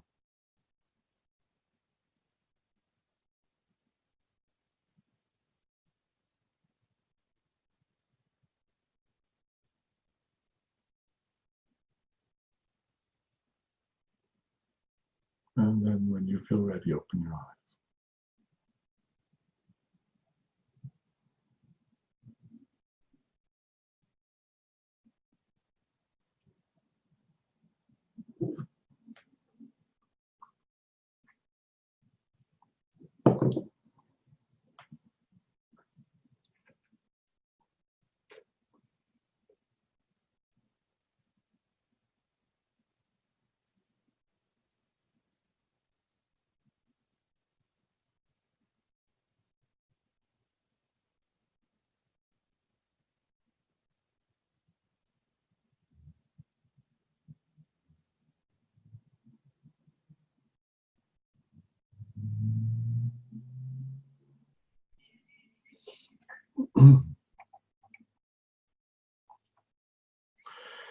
You may have noticed that it's somewhat challenging to try to be uniformly aware of all three dimensions at the same time. And that's one of the reasons why we usually start cultivating a meditation practice with a more restricted focus, like following the breath or repeating a mantra or a visualization. A practice like that is cultivated in a number of traditions. In the Zen tradition, it's called shikantaza. And in the practice of shikantaza, you don't follow the breath, and you don't emphasize any sense in particular or thought. You seek to be uniformly open to the arising of any dimension of experience, whether it's sensations in the body, memories, emotions, desires, thoughts, visionary experiences, subtler energies, intuitions. It's all contained in a spacious, uniform presence of awareness and being. And it's not an easy practice to do, because it's difficult to remain, for one thing, it's difficult to remain concentrated and be that spacious at the same time. So normally you cultivate a foundation and you work towards expanding that quality of presence. So I thought I'd just throw that in at the end to give a little taste of the challenge of that kind of, but it is possible to get to a stage where one can be in a very kind of complete state of presence, you might say, that's uniformly open to all dimensions of experience. Tamara asked, why use vision with eyes closed. There's value to both kinds of, eyes open, eyes closed. One of the reasons to engage in eyes closed meditation is it heightens the sensitivity to internal visionary states. In a sense, it's kind of like in Dzogchen, the use of dark retreat. Essentially, by being in a dark retreat, you're closing your eyes in a sense, so that it's more likely that in your inner visionary phenomena will grow more quickly in your awareness that way. So a positive side is that, and there's a variety of reasons why that can be beneficial. A potential downside is that for a person, for instance, that needs to develop more groundedness in their physical body, then it's not necessarily ideal. So there's traditions like in Dzogchen or Zen where there's a variety of practices that are engaged in with eyes open. And that's part of the value of that, is it's more integrative with the physical consciousness. But it depends. Like there can be a stage in many people's practice where there's a certain degree of identification with the physical body, and a kind of almost like stuckness in physical consciousness, and it can be very it can help very powerfully to shift our consciousness to open to other aspects of reality. And so a particularly powerful way to do that, for instance, is something like any inner practice where eyes are closed, and then whether it's visual and it's gazing, or it's maybe an active visualization process, or a variety of other techniques where there's kind of an extension of awareness inwardly, but ultimately it needs to be brought back and integrated with the physical level as well. And that's one of the reasons that eyes open meditations can be valuable as well. Let's see, let me make sure everybody's unmuted. And Britta has a question. Yeah, yes, I have been wondering several times. On 15 to 17 years ago, you said, when you were at the Golden Circle, you said you can reach Christ consciousness on just staring at a dot on the wall. Did you mean that we would get there anyway, no matter what we do? Is it a bad sales pitch? Does it matter what we do? Is it just a faster track and a slower track? Yeah, and well, to answer the second question first, I think there's sort of two parts to that question, perhaps. I know they're interrelated, but in one sense, yeah, attaining Christ consciousness is inevitable. There's really no stopping it. But there is there is a slow path and a faster path. The advantage and the sort of natural value of the faster path is, of course, there's some part of us that would like to get there as efficiently as possible. By, it's kind of like once we awaken to the possibility of that kind of freedom and love and wholeness and wisdom, naturally a part of us would like to get there sooner rather than later. On the other hand, all the experience that we have along the way gets transformed into wisdom. And so the more experience, the more time it takes, the fuller the realization of Christ consciousness will be. Because even though the essence of Christ consciousness is always the same, each person will express it and realize it differently because of their own unique history and experience. And that's why, for instance, in Buddhism, there's the notion of the path of bodhisattvahood, where you essentially kind of slow down the process of final nirvana so that you can gain more richness, so that your realization of Buddha nature or Christ consciousness is richer is more complete. Um, so in a sense, you could say the slow path has a value too. On the other hand, it doesn't, most people aren't really attracted to the idea of kind of unnecessary suffering. So we don't want a slow path that's so slow that we're just completely indifferent to spiritual development and we just keep creating more suffering for ourselves and others. So, certainly that's an extreme version of the slow path that no one would, generally consciously want to embrace if they knew that there was an alternative. So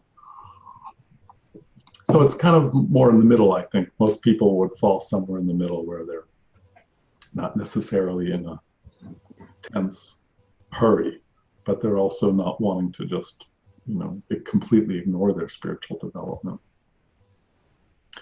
With regard to that part of the question that had to do with concentrating on a disc, that was, I think, essentially to illustrate the idea that our spiritual awakening in some ways has more to do with the quality of our presence that we bring to a given practice rather than what the object is that we're focused on. So it can even be something as simple as meditating on a disc, and because the real transformation is, what is our perception of that? How are we relating to that experience? What quality of concentration and awareness and equanimity and excuse me, contentment can we bring to that process? And so the act of concentrating on the disc just gives us a focus for developing those qualities. And the Christ consciousness is those qualities. The Christ consciousness isn't the disc. In a sense, we can experience the Christ consciousness in everything. So we'll realize that the disc is included in Buddha nature too, but it's not that we didn't get our realization of Christ consciousness from the disc. We got it from the transformation of our own being as we contemplated the disc. So anything can become that. We can contemplate suffering, we can contemplate another person, we can contemplate our breath. Really, ultimately, anything can be used as this is a good opportunity to clarify something that I want to underline. There's a common misunderstanding that people have in spiritual practice, which goes usually something along these lines, that we become what we focus on. So this is kind of like the principle of positivity, like think positive thoughts and become more positive, focus on a positive image, and that gives us positivity. The notion being that if you focus on positive things, you become more positive. So focus on spiritual things, you become more spiritual. But if you're aware of suffering, if you're aware of disease, if you're aware of challenges, then that's just going to kind of drag you down. So put that out of your mind and focus on the positive. But in reality, it's not so much what you're focusing on, it's the quality of your presence when you focus on it. So you can meditate on suffering just as readily as a path to awakening as you can focus on a disc on the wall or a mantra or just gazing or following the breath. Any of these things can be a vehicle for awakening, including just the details of day-to-day life. Engaged in ordinary day-to-day activity is an opportunity for awakening. It doesn't have to be some specifically spiritual object like a mantra or a visualization, because it's in how we relate to it that we cultivate our awakening. Are we equanimous when we're present to a challenge in our lives, for instance? If we bring awareness and equanimity to a challenging situation, not only does it not pull us down, we gain wisdom from that experience. And also that energy is transformed in that process as well. So we don't have to shy away from some so-called negative states on the spiritual path. We just need to bring strength and clarity and acceptance to these experiences, and that is the transformative power of those qualities of our presence. Excuse me, I'm at the tail end of getting over a cold, and so still have a little bit of coughing going on. Let's see.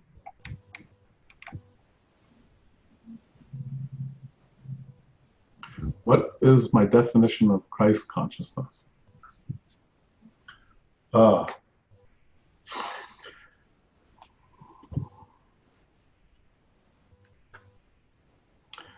For me, that Christ consciousness is the same as a variety of other terms that I use, like enlightenment or spiritual awakening,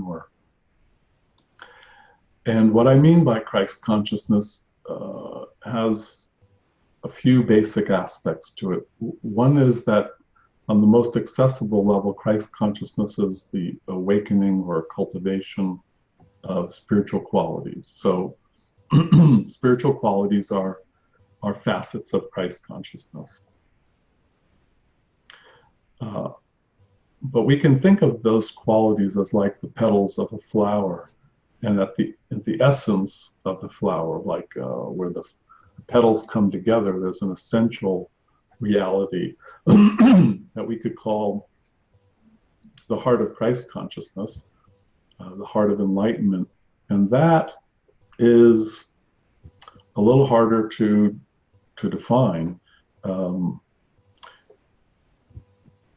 In part, it's wisdom. It's a realization. It's our realization of our nature and the nature of reality. So that, for instance, when we realize that we're interdependent with all of life, that's an essential realization. That's the truth of our being. We're not separate beings. We're interdependent beings. As Thich Nhat Hanh said, we live in a reality of intra-being, not separation. So that part of at the essence of Christ consciousness is this realization. Call it the realization of God, of Buddha nature, of emptiness, of the Tao, of Brahman. They all kind of more or less point at the same reality, that there's a fundamental truth of how things are, the true nature of things, our own true nature. And it's this realization, the realization of that truth is at the heart of Buddha nature. And spiritual qualities are the natural byproduct of that realization. So even if you don't really think about spiritual qualities, if you realize your true nature, the spiritual qualities will naturally come. Now, from a practical point of view, it's actually, I have really not ever encountered a way to cultivate awakening that doesn't use these spiritual qualities as part of the method of awakening. So it's true on the one hand that these spiritual qualities are a natural byproduct of awakening, but they're also the method to the awakening as well. We cultivate all these qualities of contentment and concentration and awareness and love as both the way to Christ consciousness, and the full blossoming of those qualities comes through this realization of Christ consciousness, the essence of which even goes beyond those qualities. It's not a negation of those qualities, it doesn't belittle those qualities, but it's a realization of a truth that can't even be fully captured by talking about love or wisdom or joy or bliss or contentment or equanimity. All of these are partial ways to try to open to this deeper reality, but ultimately that reality transcends being confined by specific qualities. In a sense, it's the essence of the reality that's all of those qualities combined and more, infinitely more. So that's sort of a short version of my understanding of Christ consciousness.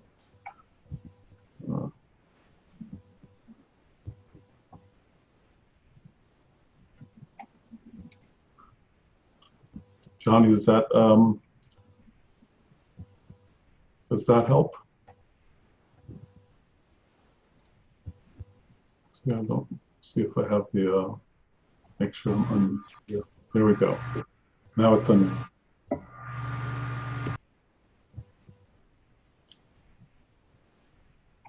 Yes, that was very, very helpful. Thank you.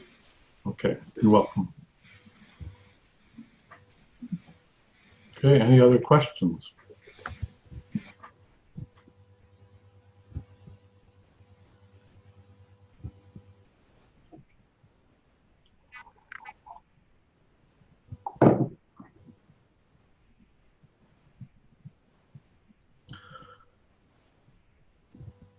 Well, to wind up, there's an important principle that I'll mention that is particularly important on a path where we're open to a wider variety of practices. We're open to a greater sense of spiritual possibilities and potentials in human nature for our spiritual development. And in a sense, you could say the downside of that kind of approach that's very broad and eclectic and integrated is that it can become confusing.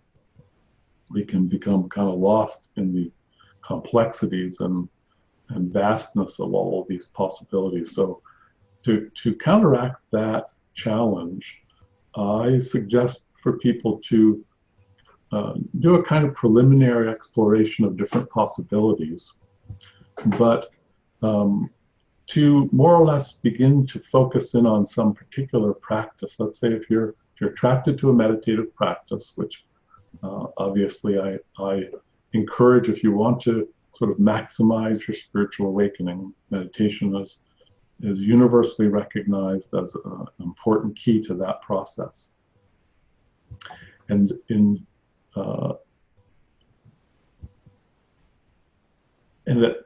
at a foundational level, it's important to just pick a practice that seems to resonate and at least engage in a kind of experiment of working with that practice, and then use that practice as a kind of foundation, a kind of almost like home base, a place that you can come back to, so that as you branch out and explore other practices, you always have this foundation you can go back to. For instance, it's not an uncommon experience where a person might be engaged in a meditation practice and then find themselves at a certain point running into certain obstacles that might arise. Like they might find themselves more distracted or more tired or more restless or more bored than they were, say, a month ago. And that could get to the point where it can be kind of distracting and disturbing to their practice. So at that point, it's important to go back to our kind of baseline practice, something that's very foundational, something that we've been kind of cultivating as a place that we can always, let's say, for instance, if you're following the breath was your core practice, and over time you did months and years of that practice, you may be at a stage in your practice where you have moved on to some other practice, but then you hit an obstacle.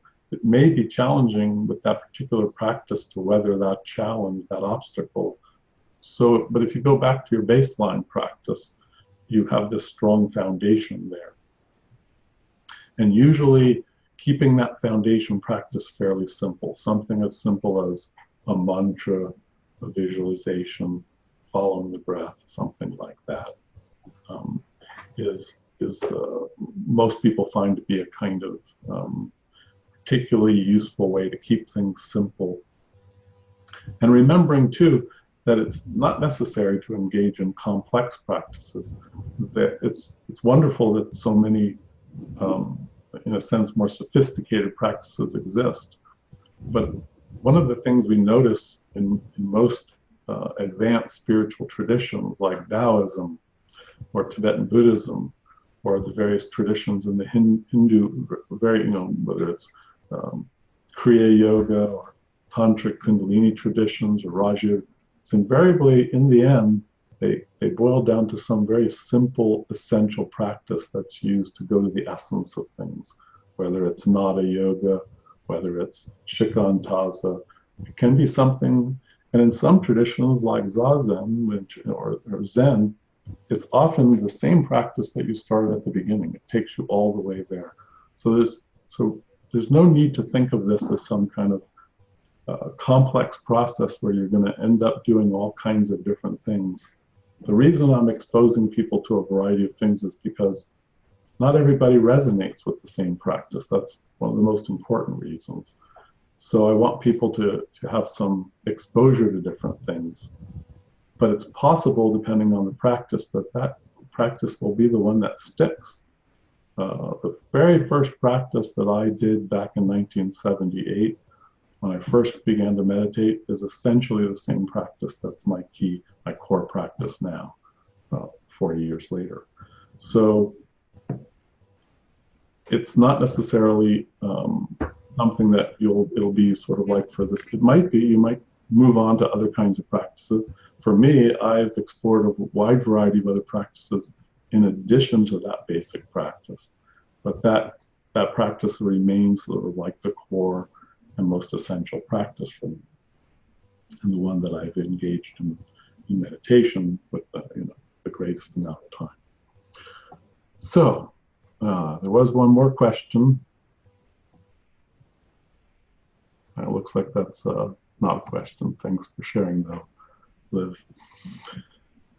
Okay. Well, we're at about that time. Unless there's any other questions to complete with today.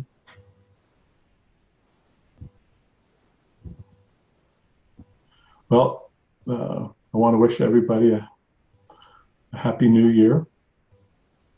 And I look forward to seeing you all next week.